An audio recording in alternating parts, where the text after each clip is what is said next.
Please be seated, please.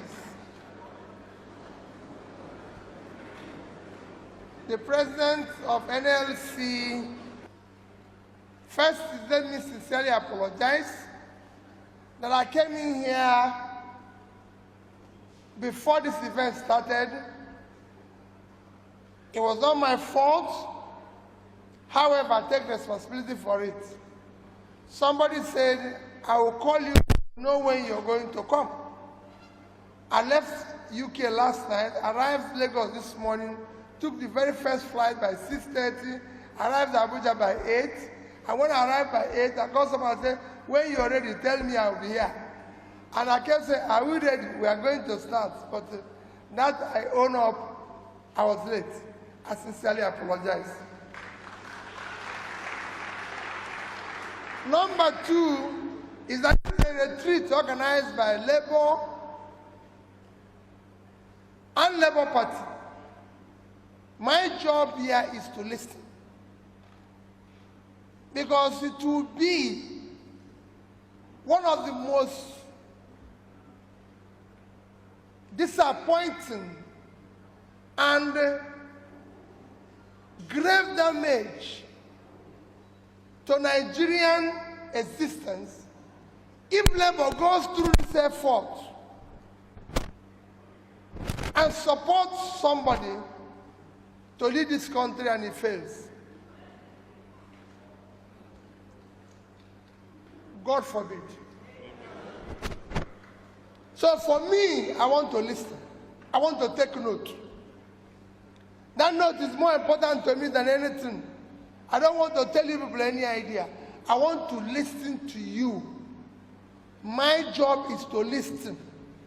So that you don't go there and start giving them excuse. Because what we are used to in this country is for people to go into office and start saying what they saw when they get in there. I want to see anything when I get in there. I want to hear it now. So I know what to do when I get in there.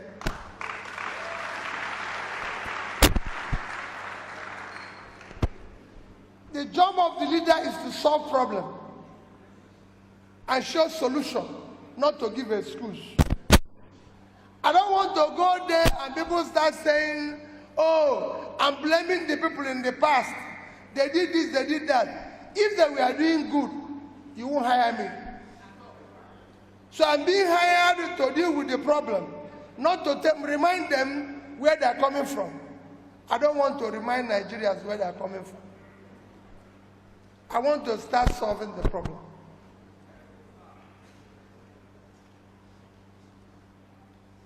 I listened to the president. I listened to Flana. In fact, people like Flana, well, I always tell people, my brother Pat told me and said, listen, you know, you get to a stage, you'll be wondering whether you're right or you're wrong. Because how can you be speaking like this and nothing is happening? Even my only two way, I go to my house, my wife will tell me, just drop everything about GDP outside. Come inside this house and eat so that we can have peace. Because at the time you answer yourself, what is wrong with this country? ASU is on strike for 7 months. Just, I'm not making a speech, but at that 7 months, you might not know, the committee which ASU strike and the issues that were on strike is since 2009. It is not today. They've actually done so many strikes about this issue. From 2010, they've been striking. They were striking about this issue while I was governor. I remember very well because I was dealing with it as a governor in Anambra State University. And even I recall since then, what they were demanding was about just about 1 or 1.3 trillion, something like that. You mean Nigeria cannot pay that over the past 12 years? Come on. Our oil today, they mentioned it here, has been stolen. Oil is not sweet you put in your pocket. It's not a grocery. For you to steal oil, A ship must come into your territory. Navy must approve the ship to come into your territory. Otherwise, it's war. So who is approving that? Who is stealing the oil? How much are we talking? 1.3 trillion. We are the only oil producing country, the only OPEC country that is not meeting up its quota. Apart from Venezuela that is on strike, that is on sanction. Because of sanction, every other person is actually asking to produce more. We are not meeting our own. To show you the amount of money as is stealing, throughout the month of July, our oil production, our quota is 1.8 million per day. Throughout that month, our production, a level was 1,083,000 barrels. That means we are lacking every single day 717 barrels from our own authorized quota. If you tabulate that, it came to 22 in the month, it came to 22,227,000 thereabout. Oil on the average sold in July, you can use an average of 110. I've said it everywhere. Multiply with that number, you have $2,445,000,000. Official rate of dollar is 410. My rate and your rate is 690. No, 690.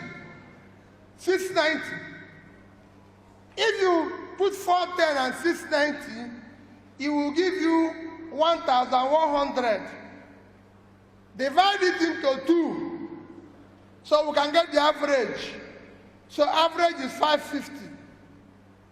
If you multiply 550 with $2,445,000,000, it will give you $1,344,750,000,000.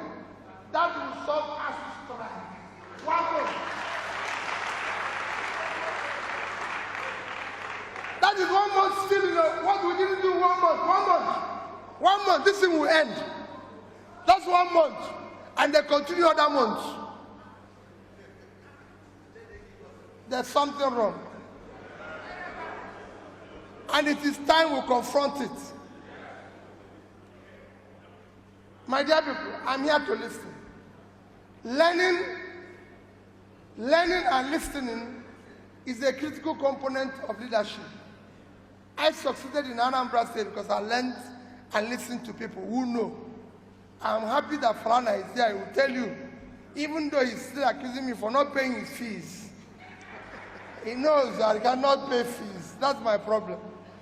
But he's not the only person. Last night, I showed somebody in the plane.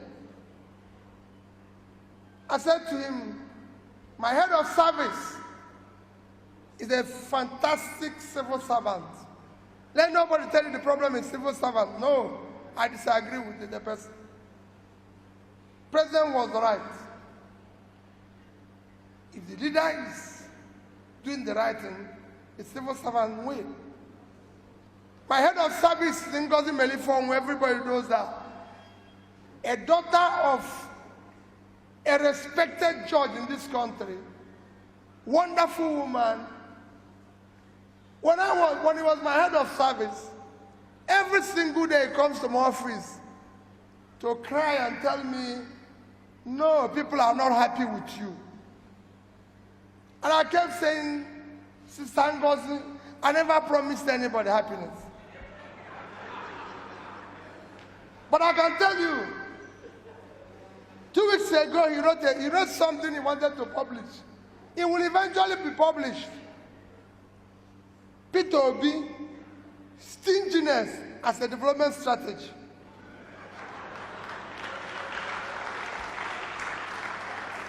Because what happened? Every time they bring file, bring this, I say, you can't do this, you can't do this, you can't do this. So they were not happy. But when I started clearing gratuities unpaid, pension unpaid, everything unpaid, they came to me and said, where are you getting the money? I said, it's your money. That's the money I got here is what I'm using here. So the day I left office, everybody knows. I wasn't owing the civil servant any salary, any pension, any gratuity. All their leave allowance were paid. The rest is history. So for me, I want to learn. I want to listen. The leader doesn't know everything. Anybody that knows everything is an idiot. He shouldn't lead. President, let's put it in right. Let's document it. That's how we're going to. Even after the election, don't go away, because that's another problem we have. Don't go away. I said it, I told my people last night, I had 2 Yorubas in the plane, one Northerner and myself, and I asked them a question. Do any of us know the pilot of this plane? They said no. So why did we enter this plane?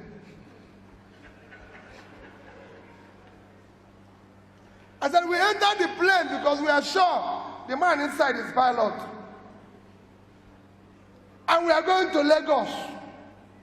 And he's announcing us that they are going to Lagos, telling us about Lagos weather. In Nigeria, he will not be a pilot, and he will tell us about Dakar. And somebody will say, he's a Yoruba man, he's a Hausa man, he's an Igbo man. Are the poor people in the north buying bread cheaper? Do they have free electricity? Do they have is there anything that getting better?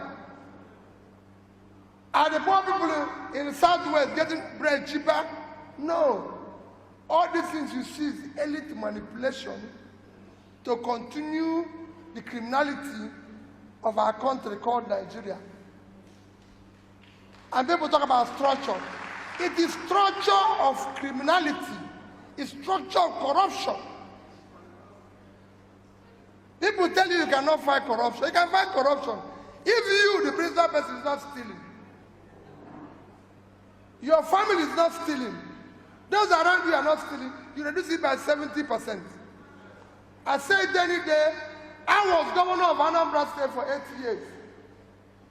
Go and show me where their money has been stolen.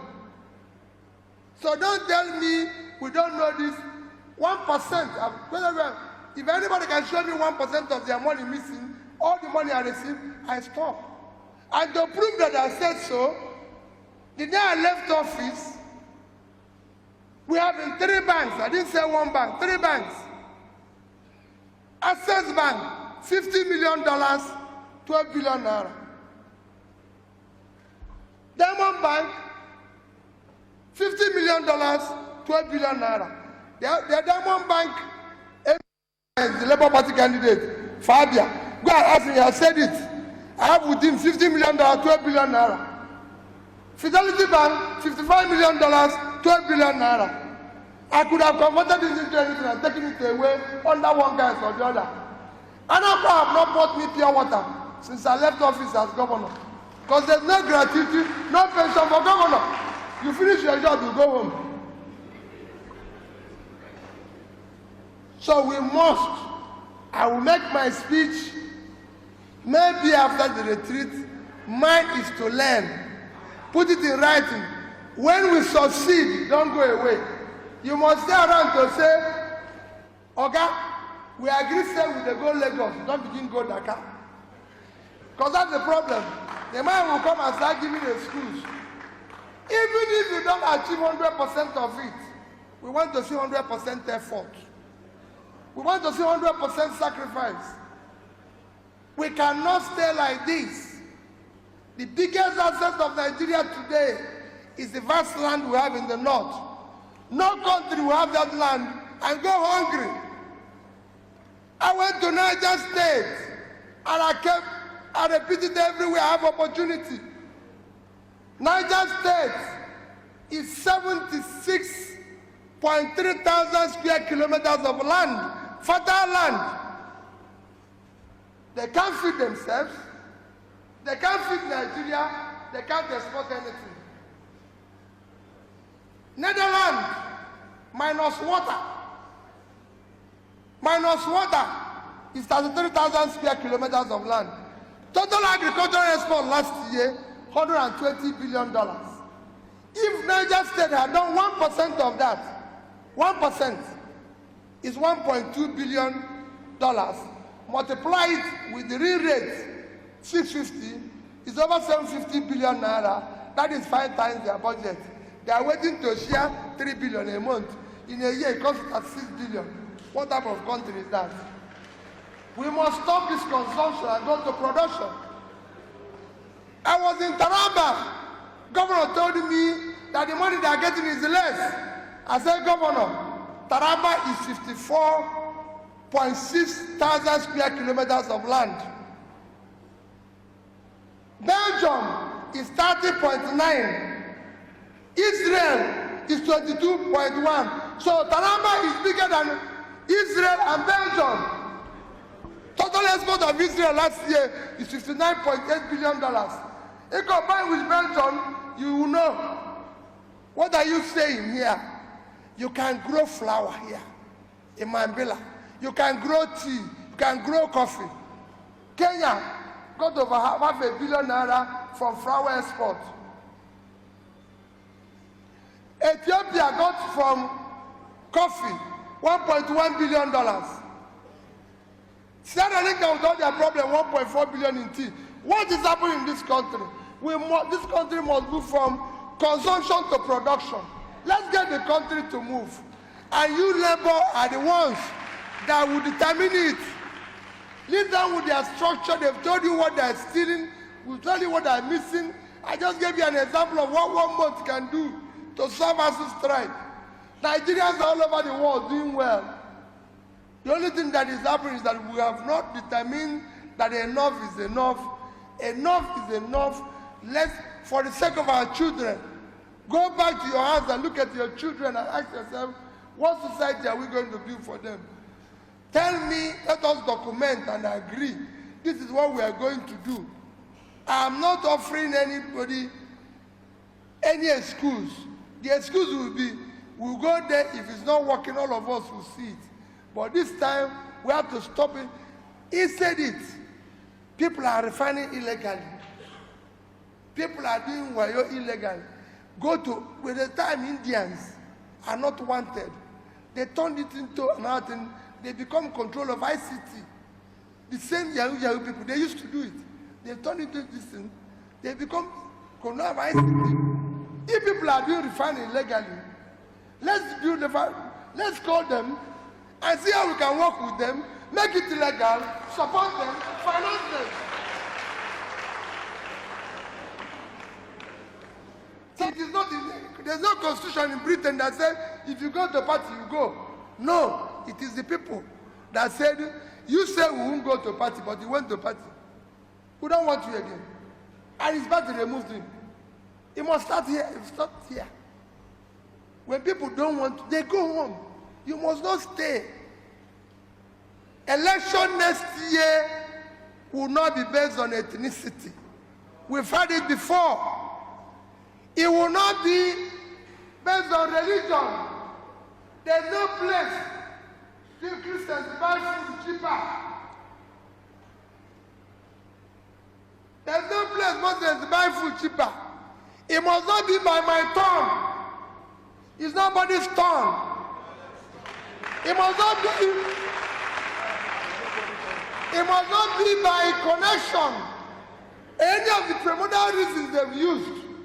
Election next year must be based, one, on character we can trust verifiable where it's coming from. It must be based on competence, capacity, and commitment to start turning around Nigeria. Thank you and God bless you.